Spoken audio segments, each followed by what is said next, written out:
Sebuah penjara kedatangan seorang pembunuh. Dengan tato di sekujur tubuhnya yang kekar. Ia pun menjadi penghuni baru dalam penjara. Seorang gendut melempar ciuman kepadanya. Yang lain dari ranjang bagian atas juga menatapnya. Mereka seperti sangat menyambut kehadirannya. Petugas patroli pun tertawa mendengar suara mereka. Mereka berdua mencoba melihat suasana di sana. Ternyata si gendut telah tergeletak di lantai. Ia tanpa ragu menatap petugas itu. Mereka tertidur. Ini adalah sebuah penjara ketat yang berisi orang-orang menyeramkan. Setiap dari mereka memiliki tenaga yang begitu kuat. Di pagi hari, ketika Jason sedang sarapan di kantin, seorang berkepala botak datang menghampirinya.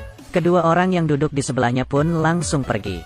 Nampaknya sang senior ingin membuli dirinya yang masih baru di sana. Orang itu berdiri, mendekati sarapan Jason, lalu meludahinya. Jason berusaha untuk sabar dan tidak mencari masalah. Saat itu juga dari belakangnya muncul seorang keparat lagi. Kau itu yang membunuh istrimu sendiri, ya? Atau terkena kasus pedofilia? Kedua kalimat itu benar-benar membuat Jason emosi. Ternyata istrinya dibunuh oleh pembunuh misterius.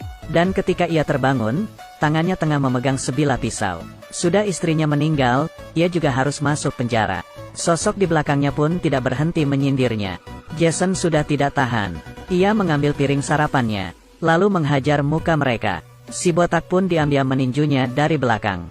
Tempat makannya pun mulai penyok. Saat itu petugas keamanan membawa senjata lalu mengepung mereka. Dan pria yang mencari gara-gara itu pun babak belur dihajar Jason.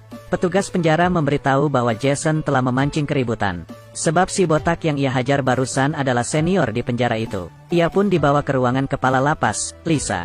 Ia mencari Jason karena sebuah tujuan. Ternyata, Jason pernah menjadi seorang pembalap mobil yang handal.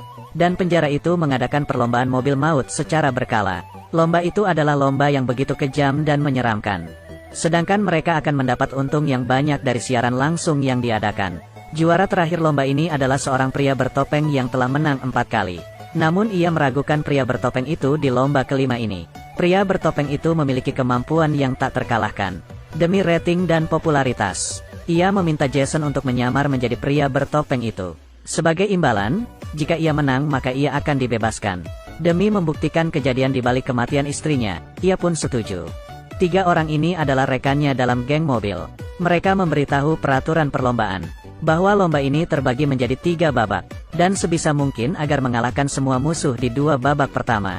Serta bertahan agar tetap hidup sampai akhir. Barulah di babak ketiga menjadi pertarungan sengit sesungguhnya. Saat itu, sekumpulan orang mendatangi mereka, sebut saja si meriam.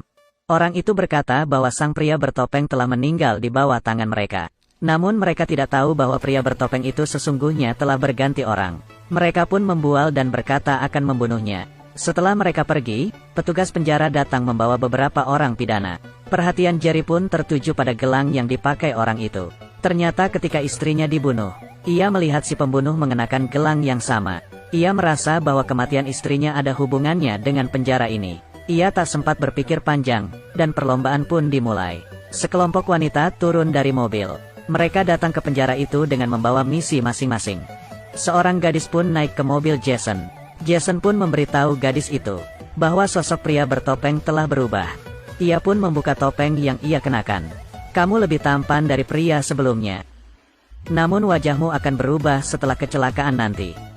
Di saat yang sama, Lisa mengamati lomba dari dalam ruangan. Demi menghiasi perlombaan, ia pun dari penjara lain, mengundang beberapa wanita seksi untuk menjadi pengawas. Ke-9 mobil di sirkuit mulai memanaskan mesin mereka. Setelah lampu hijau menyala, semua mobil secepat kilat langsung melaju. Terdengar suara gesekan ban di seluruh sirkuit. Dan suara mobil yang bersenggolan.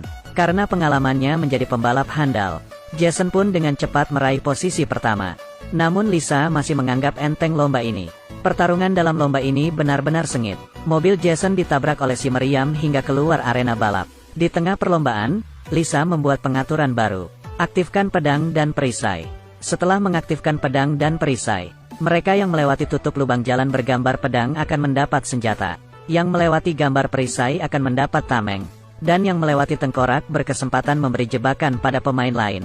Setelah melintasi gambar pedang, si meriam mendapat Gatling gun. Dan menembakinya ke segala arah.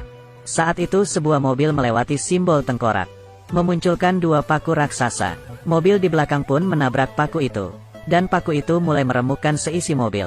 Lalu terdengar ledakan yang menggetarkan seisi penjara. Satu mobil telah tereliminasi. Saat itu juga perlombaan menjadi semakin sengit. Mereka tak henti-hentinya melintasi simbol pedang.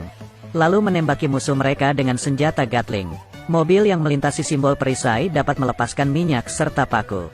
Paku tersebut akan mengempeskan ban mobil, membuat mobil itu hancur terguling, dan terakhir menembakinya dengan misil. Mobil kedua pun tereliminasi. Saat itu jumlah penonton telah mencapai 46 juta orang. Mobil Jason pun akhirnya melintasi simbol perisai. Muncul perisai di bagian belakang mobilnya. Perisai itu ditembaki hingga berlubang. Jika diserang terus maka perisai itu menjadi tidak berguna lagi. Di saat yang genting itu, peluncur alat peledak Jason tidak bekerja. Ia pun menyuruh si wanita untuk mencabut alat di atas pahanya, dan melepas secara manual alat peledak itu. Bahan peledak itu mengenai dinding dan melumuri seisi mobil di belakang. Wanita itu mengambil pemantik api dari mobil, lalu pergi membuangnya. Mobil yang terbakar itu pun ditabrak oleh mobil lain di belakangnya. Mantap! Namun saat itu juga seorang pebalap di sebelah memberinya sebuah isyarat. Jerry pun tercengang, karena gestur itu merupakan gestur yang sama yang dilakukan oleh pembunuh istrinya. Ternyata pembunuh istrinya berada di penjara yang sama dengannya. Semua merupakan pengaturan dari Lisa. Tersisa 6 pebalap yang masih bertahan hidup. Jason pun memutuskan untuk tidak mengikuti lomba selanjutnya. Tak disangkan, Lisa malah mengeluarkan foto putrinya Jason. Ia pun mau tidak mau harus melanjutkan pertandingan itu. Babak kedua pun dimulai. Namun Jason kali ini sengaja memperlambat mobilnya. Dia bertanya pada si wanita mengapa senjata di mobilnya bisa rusak. Apakah pria bertopeng sebelumnya mati di tangannya si meriam? Ternyata wanita itu telah menandatangani sebuah perjanjian dengannya, di mana jika ia bisa merusak senjata Jason, ia akan dibebaskan. Dan alat yang rusak kemarin merupakan ulah darinya. Tujuannya agar Jason tidak lanjut ke babak berikutnya. Kejujurannya membuat mereka berdua menjadi saling akrab. Jason pun menginjak dalam-dalam pedal gasnya, mencoba menghabisi pembunuh istrinya itu. Ia pun mengejar mobil orang itu dan menembakinya dengan gila. Keduanya pun saling baku tembak. Senjata mereka terlalu ganas. Jason membelokkan mobilnya dan melepaskan asap hitam. Mobil si pembunuh itu pun menabrak pembatas beton. Dia membuka pintu mobil lalu menghantam si pembunuh itu. Kau tidak boleh berhenti. Dan kau tidak boleh turun dari mobil. Jason tidak peduli dan segera turun, memegang leher pria itu, dan menghancurkannya dengan sekali putaran. Pandangannya tertuju pada CCTV, menatap dengan penuh kekejaman. Lisa pun tidak terima ada yang melanggar peraturannya. Keluarkan kendaraan perang. Sebuah kereta besar pun bergerak keluar. Sementara itu rekan si meriam mulai cerewet. Ia pun menendang rekannya itu keluar dari mobil. Kereta perang itu pun memasuki arena balapan. Mesin gun di atas kereta itu bisa menembak sebanyak 2000 peluru tiap detiknya. Seketika semua mobil di sana habis ditembak sampai tak berbentuk. Rudal yang ditembak kereta itu dapat membakar habis sebuah mobil dalam sekejap. Ini bukanlah arena balap, tapi sebuah medan perang. Sampai akhirnya tersisalah 2 mobil di arena, yaitu mobil Jason dan mobil si meriam.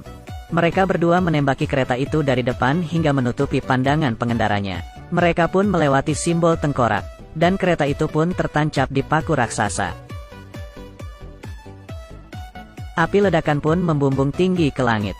Lisa sangat geram. Semua orang di dalam penjara menyambut mereka berdua. Baru pertama kali ada orang yang berhasil mengalahkan semua kekuatan dari Lisa.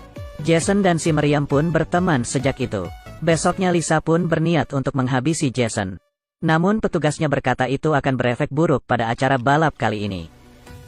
Jangan bodoh. Pria bertopeng itu tidak akan mati. Dia diam-diam mengirim orang untuk mencabut alat anti ledakan di mobil Jason. Babak terakhir pun dimulai. Sekarang hanya tersisa sang pria bertopeng dan si meriam. Malam ini hanya ada satu orang yang keluar hidup-hidup dari arena. Keduanya mobil itu langsung berlari hingga mencapai kecepatan 160 km per jam. Si meriam dari belakang mulai menembaki Jason dengan Gatling gunnya. Jason pun menginjak simbol perisai. Namun senjata di mobilnya tak berfungsi.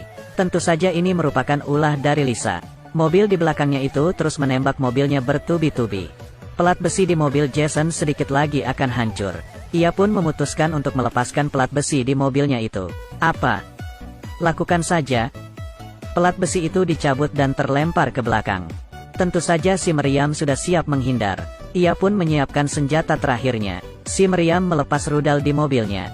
Dan Jason pun menghindar. Tembok penjara itu pun hancur ditembak rudal si Meriam. Hal itu membuat Lisa termangu.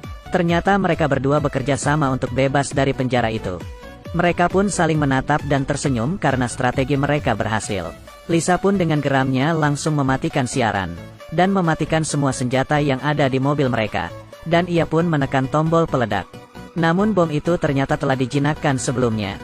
Ia pun mengirim pasukan dalam jumlah yang besar untuk mengepung mereka berdua. Jason dan si Meriam sepakat untuk berpisah jalur agar memecah musuh di belakangnya. Namun Lisa benar-benar tidak ingin agar Jason bebas begitu saja. Si wanita pun berkata pada Jason bahwa dia akan tetap di mobil untuk mengalihkan perhatian pasukan itu. Karena ia telah menandatangani perjanjian, sehingga penjara sudah pasti akan membebaskannya. Jason pun segera keluar dari mobil. Beruntung dirinya tidak terluka saat melompat. Seketika Jason terdiam. Mobil pun diambil alih. Si wanita memakai topeng dan berdiri di atas mobil. Rating dari siaran Lisa pun berhasil memecahkan rekor. Dan ia pun mendapat sebuah hadiah. Berupa sebuah bom. Sekali pencet, si kepala penjara itu pun meledak tak bersisa. Jason dan si Meriam pun membangun sebuah pabrik mobil. Sebuah mobil masuk ke pekarangannya. Turunlah seorang wanita yang selama ini menemaninya berlomba. Mereka bertiga hidup harmonis. Film ini benar-benar menakjubkan. Demi meningkatkan rating, seseorang harus rela dituduh masuk penjara. Film di Trace ini akan berlanjut pada seri berikutnya.